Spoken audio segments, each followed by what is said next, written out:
What the fuck is up, guys? Back again, Thralls of Metal. I'm Shredlord. Necrotic Nick. Miller. And we are here to bring you a review of the brand new Soulfly album, Totem. This comes out on the 5th of August on Nuclear Blast Records. Band formed in 1997 after the split with Sepultura. Max went his way and forged Soulfly and has been carrying on ever since. This is the 12th studio full-length from these guys. And, well, yeah, we've been eagerly awaiting this one for some pretty obvious reasons. And, this has been a joy to go over and sort of just reminisce about the past of this band and Sepultura, and then just Max being fucking Max. And honestly, I was really, interested in this one. It's been a while since I actually, listened to a new Soulfly album. I didn't get Ritual when it came out, but when I picked it up, I was like, wow, dude, this is definitely different, because I started at the beginning of Soulfly when it was a little bit more tribal, nu metal, groove metal. And while that is still present, this is honestly one of the most brutal offerings from Soulfly ever. This is one of the most singular, heavy albums I think he's put out. Ritual in its own right was very heavy as well. And actually, I'm going to have to go back and listen to it again, but Enslaved, I'm pretty sure it's that album that reminds me. I thought that album was just brutal too.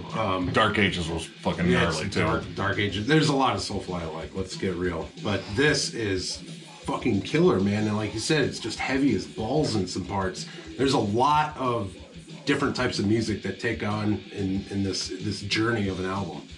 And some men's balls are heavier than others, but that's a discussion for another day. This album showcases why, in my opinion, Max Cavalera is an incredibly underrated riff master. In the mainstream guitar world and heavy metal world, I don't think he gets enough love as he should be up there with the Kerry Kings and, the Mustaine's and everything, because this guy just, for fucking year after year after year, just writes riffs. And what's super cool about this album, and we'll definitely talk about it more as we get into it, is almost like a return to some of his roots in a way, but playing it through the eyes of a much more experienced player and musician. Yeah, and even a listener, too. Yeah, there's so much variety. Yeah. A lot of this felt like we're kind of going through, Max's history in terms of, the stuff he got into, the stuff that he helped pioneer, and then sort of the stuff that he's been recently getting into. And it's all kind of coming together here in a really awesome fashion. And Soulfly has always been about bringing in lots of different influences, like world music, tribal percussion, and you still get to hear a lot of that. But again, this is just fucking a nasty fucking album. Right away, the opening track, Superstition, that is kind of a good pace setter, because it just comes in swinging with nasty, chunky riffs. There's thrashy sections. There is a just visceral fucking bite to the fucking song, and get ready, because that is carried throughout pretty much this entire album. Yeah, and one of the things I love about his playing, and he's one of my top 5 rhythm guys. I don't know who else would be in this. Kurt, James, Kerry, those are some, but Dave Mustaine. But either way, one of the things I love about it is he establishes a rhythm with a thing. It's on, and then he goes off time. Off time. I fucking love that. And I've carried that into my playing, maybe in more plagiaristic way sometimes, but my shit never gets out there. Well, a couple times. But. This is an original idea. That sounds familiar. It doesn't. Shut up. And not only is Max playing killer guitar, let's talk about the other dude who's a new guy on this album. I forget his name. Arthur Risk, who's the guy that also did the production on here. And a lot of people know him. He's kind of like the hot commodity. He actually did Go Ahead and Die's production. He was pretty much launched into production stardom with Power Trip's Nightmare Logic. And he's become the guy that everyone's gone to here lately. But he is actually playing lead guitar on here since the departure of Mark Rizzo. And honestly, we've always flashed a picture of Arthur Risk with a guitar, but mostly just for production. He can play it. He can play it really well.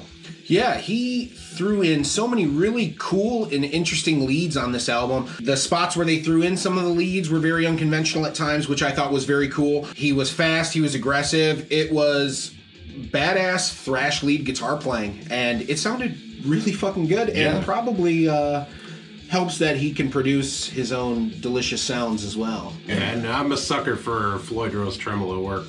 I always have been, because Dime, Yeah. who wouldn't be on any list of best guitarist. He's just the guitarist. He's Dime. But king of the whammy bar. And the production, I mean, honestly, it feels like tailor-made for Max. Like, of course, he did the Go Ahead and Die one, and that has a very raw, visceral sound. Like, it's very just kind of dirty sounding, but well done, and there's lots of additional atmosphere. Like, this is kind of the same. I think the guitars are decidedly more beefy on here. Like, there is a seismic fucking crunch to them. The guitars are hefty, they're raw, they're visceral, and they're just fucking crunchy, and they sound incredible. When you just fucking hear some open strings even just being hit, just the throatiness of the guitar, it's what you want, man. At least for me as a listener, because the rhythm just fucking grabs you by the throat. And I would be lying to say if I didn't have diarrhea face through about half of this album. Because it was fucking so heavy, man. And variety-wise, let's talk about variety again. There's black metal riffs on here. There's death metal riffs on here. There's Thrash metal. old Sepultura-style riffs on here. There's some throwback to some of the first couple Soulfly albums on here. And then there's some new things like frickin' Soulfly 12 and Spirit Animal, the closer. They have some things in the songs that I don't think I've ever heard too much ever come out of Max, and I thought that was super fucking cool. Dude, honestly, Soulfly 12 is probably one of the most different Soulfly songs, because, I mean, for those that aren't familiar, there's always a Soulfly song.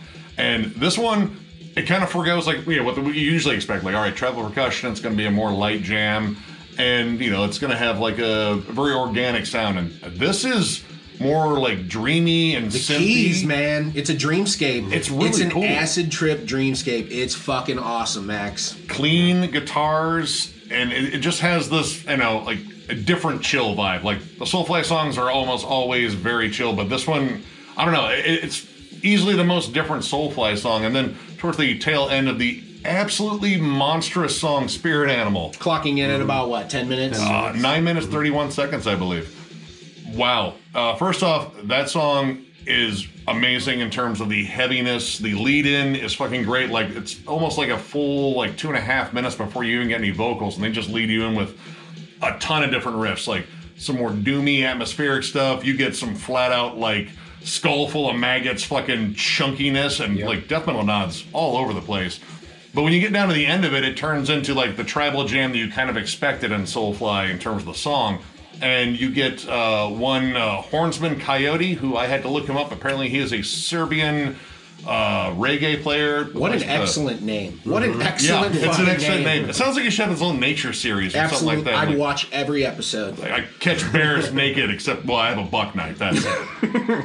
But he comes in with like a trombone and some clean vocals, and it's like not the super intense ending of the album you would think you were going to get, but it's a really interesting shift, and the last track is absolutely massive. Fine, Beautiful because resolution. Soulfly 12 and the last track, you know, with 12 it gives you a bit of a break because the whole album's intense, and it, like you said, you get that face going so much, you just get your muscles get tight.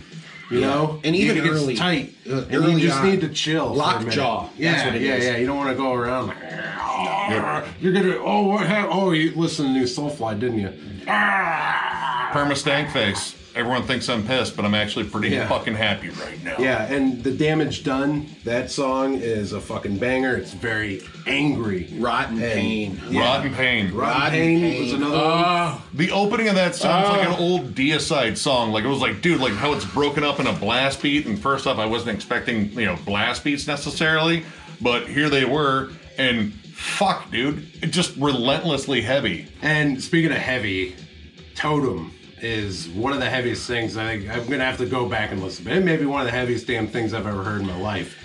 And this is going back to him being underrated as a rhythm guitarist and even a songwriter, because this Totem, you think about a totem, there's sections. This song has sections, and it starts here, and it just takes you to fucking every goddamn level of heavy. And just when you think it can't get heavier, He drags you down. he drags you down. It has so many layers, and it keeps going, and it's just this ever-growing dark. It's very smart writing. And that, all bullshit aside, that's just an honest take on it from a musician that's been playing to know a chord, but been playing for long enough and listening long enough that I feel confident in my opinion. Honestly, listen to that song. That is kind of a microcosm of this album in terms of like his older sound, both with Soulfly and Sepultura, and then like maybe this kind of invigorated new love of death metal, because it opens up with like a very Soulfly-like groove. Like it has that bounce, like the eye for an eye bounce, and then all of a sudden, middle point in the song, it goes full bore, like Beneath the Remains, Arise style thrash metal, and then you get to the end. Yeah, that middle was a cool mindfuck. Yeah, it was like, whoa. Yeah, and then the end is like a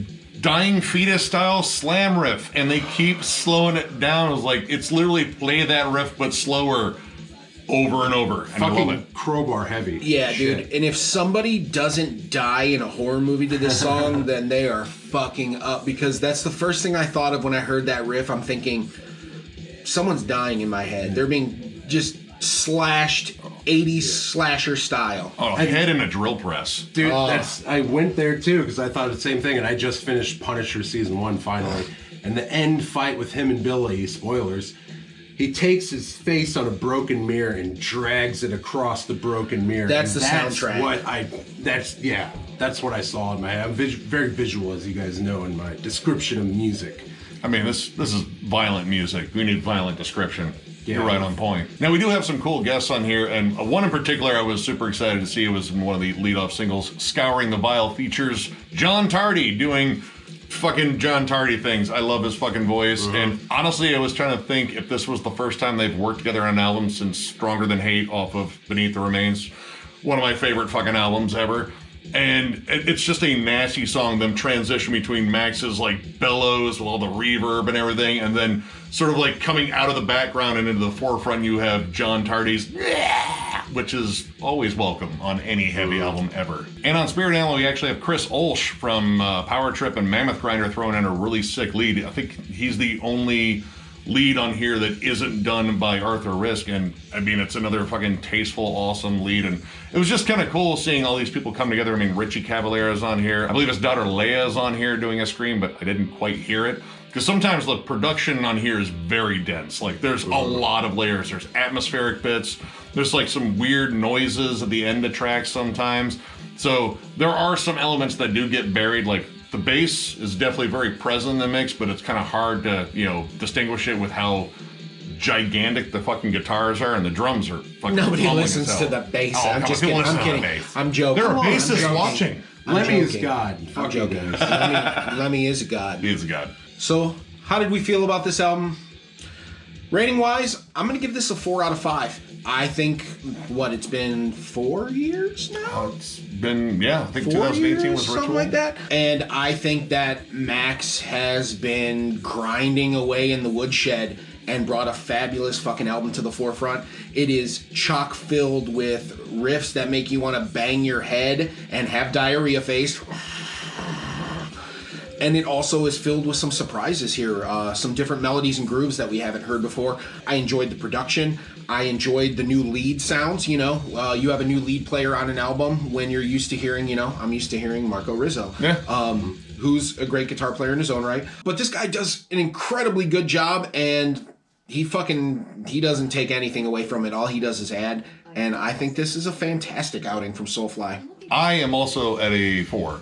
And I really wasn't sure what to expect out of this one. I kind of had a feeling, just because of Max's kind of renewed energy and love for all things old school, and actually embracing a lot of newer bands. Like, this has elements from, like, it seems like everything he's been listening to and everything that he's been playing all at once. And it's a really good mix. Like, this is one of the most straightforward, just kind of brutal Soulfly albums. Honestly, I would go as far as saying it might be their heaviest offering yet. And if you started off as like a fan of the earlier stuff, this is kind of light years different. Like, there's some elements that repeat, like there's some tribal percussion, there's some familiar grooves, but most of this, like if you're a fan more of like Sepultura in terms of like the earlier stuff, this is gonna latch onto you. It's gonna sound really fucking familiar. This is like another return to form for Max, because Go Ahead and Die and Cavalier Conspiracy definitely have kind of reinvigorated that old sound again. But it's kind of cool to hear it come to Soulfly too, because there's elements in Soulfly that can be squeezed into this whole like revitalized, nasty, thrashy, almost death metal sound. This is a fantastic album. Honestly, it's one of their fucking most brutal. I think I said that before. I'm just very excited about talking about it. But yeah, go out and get this. It's a fucking banger. I'm going a 4.5 out of 5. Woo! This album. It's awesome. It speaks to me and everything that I got into and really love about this genre. The songwriting is great. It's an album. It's a full experience. I enjoy that. The little like kind of stoner jams, if you will. Totally into that. I'm going to see Ween in a couple days, so obviously this speaks to me on every way. But I think the old man has a perfect album in him yet, and we will see that. Now, there were just a few things holding me back from like a 5 even. The amount of reverb on his voice sometimes is a little much, and his style of bringing in the vocals all the time, rah rah rah. Like, I don't talk to people and they're constantly like running up on me in between sentences and stuff. So maybe he was surrounded by like, microphones. Yeah, I don't know. That's not a bit. That's nitpicky, I guess. And I think there was some range there in the 80 to the nerdy stuff coming up. I think there was some range there in the 80 to 120K area to bring up the bass a little bit more and maybe a little bit more low end crunch to the guitars and not so mid driven. It's very full, but there's that little bump on the lower end that could really fill it out a little bit and make it a little fuller, even a like SOD Machine Head, good guitar, thick, full. I mean, it was still pretty beefy McChuggins. Yeah, it's nitpicky stuff, like I said. So it's awesome. Go get it. If you don't have it, like, I don't know what you're doing. Stop after the video. Anyway, get it. And one interesting surprise, and I didn't even notice it until we were alerted that it was actually in the CD, the whole liner notes. Max thanked us. Max thanked Thralls of Metal in the liner notes.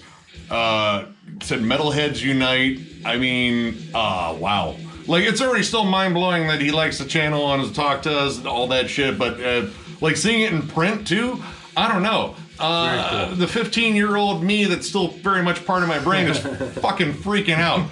But it's amazing. Thank you so much, man. That's absolutely amazing, man. It was yesterday as of the airing, but today is today. Today is Max's birthday, so happy birthday, brother. Hey.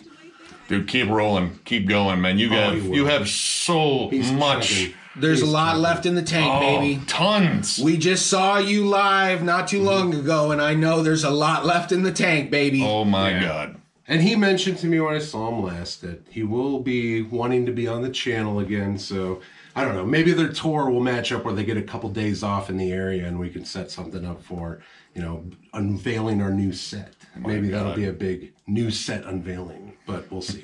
So, if you enjoyed this review, give it a thumbs up. And if you are new to the channel, subscribe, because we do stuff like this all the time.